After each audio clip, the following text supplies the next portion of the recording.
This portion of the news is brought to you by Shell Ultra Low Sulfur Diesel. Long lines, huge crowds, and great deals. That's what shoppers around the world expect on Black Friday. That's when retailers mark down prices to usher in the holiday shopping season. While the tradition is popular in larger countries such as the United States, Canada, and the United Kingdom, Jared Higgs tonight tells us that shoppers here in the Bahamas had their own Black Friday experience. It's a retailer's dream or nightmare. Black Friday has become famous or infamous depending on how you look at it. Large retailers such as Amazon will view it as a positive, scoring their most productive day in the company's history. In other areas, the large crowds and doorbuster deals end up with a more negative result. Here in the Bahamas, some retailers hosted Black Friday sales of their own. Commonwealth Building Supplies planned to keep their doors open until midnight last night, even offering 100 gift cards to the first 100 customers. In typical Black Friday fashion, the sale attracted huge crowds to the store in the Southwest Plaza. The scene eventually became untamable, and CBS decided to close their doors early.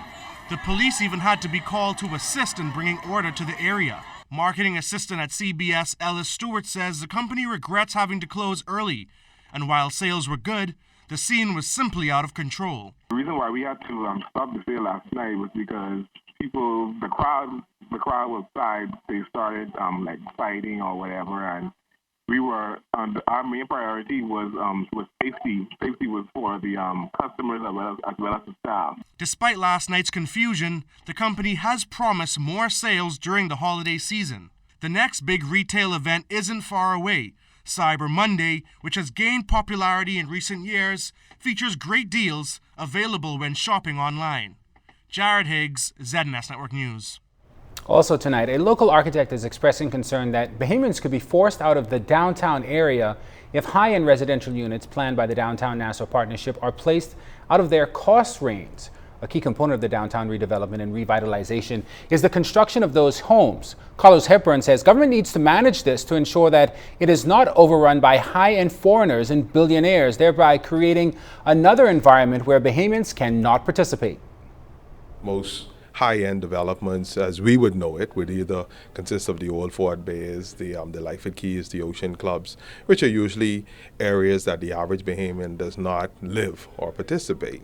Only those precious few that have the significant resources to afford those areas. So my view of a significant portion of the redevelopment of downtown should make sure that there's a component there that would allow the average Bahamian or the average professional Bahamian to be able to afford to live and to work in the downtown area.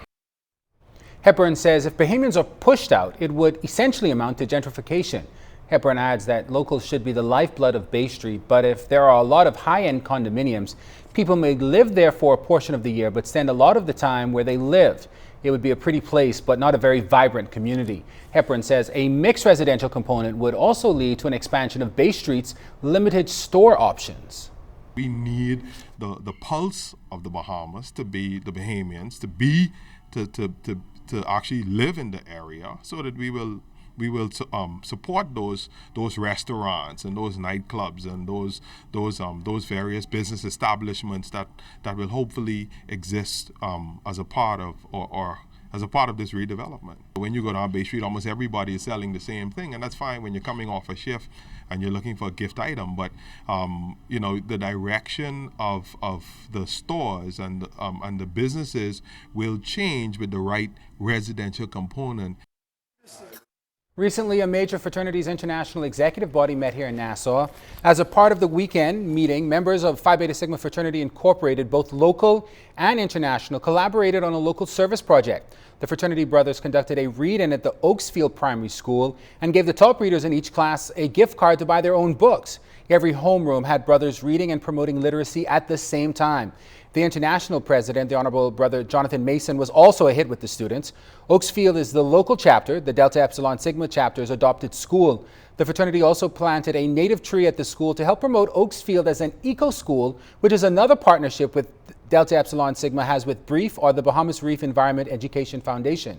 The predominantly black fraternity, which celebrated 100 years of existence, has members all across the world and boasts several firsts among black organizations, including the first to charter an undergraduate chapter outside of the United States, which is located at the College of the Bahamas. That chapter, Beta Beta Lambda, celebrated 10 years of existence this year as well. Coming up in sports, the battle for Atlantis is over. We've got all the highlights with Kelsey Johnson. You're watching the Bahamas Tonight, the weekend edition.